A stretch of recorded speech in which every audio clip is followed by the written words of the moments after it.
Молодежная палата города Якутска утверждена в 2009 году решением Якутской городской думы. Молодежная палата – это связующее звено между активной молодежью столицы и органами городской власти и местного самоуправления. Молодежная палата имеет полное право участвовать в формировании городской молодежной политики, выдвигать общественные инициативы и предложения в городские органы госвласти и органы местного самоуправления. Состав молодежной палаты – 30 молодых людей, представляющих различные округа Якутска, общественные организации и предприятия города.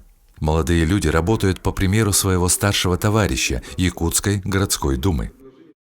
Получается, молодежная палата при Якутской городской думе, она является одним из рычагов Якутской городской думы, и который рассматривает именно точку зрения молодежи города Якутска.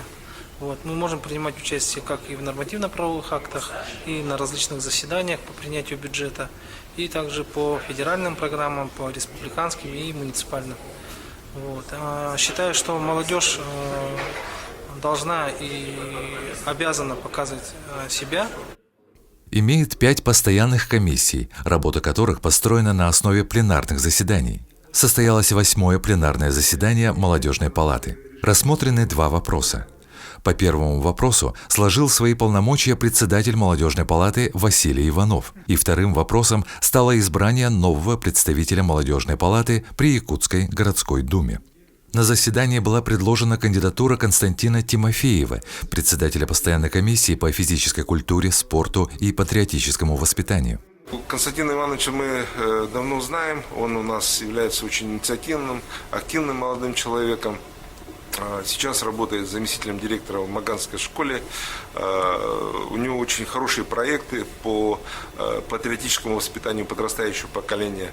Единогласным решением Молодежной палаты города Якутска председателем был избран Константин Тимофеев. Перед председателем поставлена задача обновить состав Молодежной палаты и усилить ее деятельность. Наше личное желание, чтобы был представитель от СУФУ, нашего университета, также были представители различных крупных наших организаций города Якутска и республики. Благодаря работе Молодежной палаты при Якутской городской думе молодые горожане имеют возможность донести свое мнение до органов власти, высказывать предложения и идеи, касающиеся молодежной политики, принимать участие в ее разработке и реализации.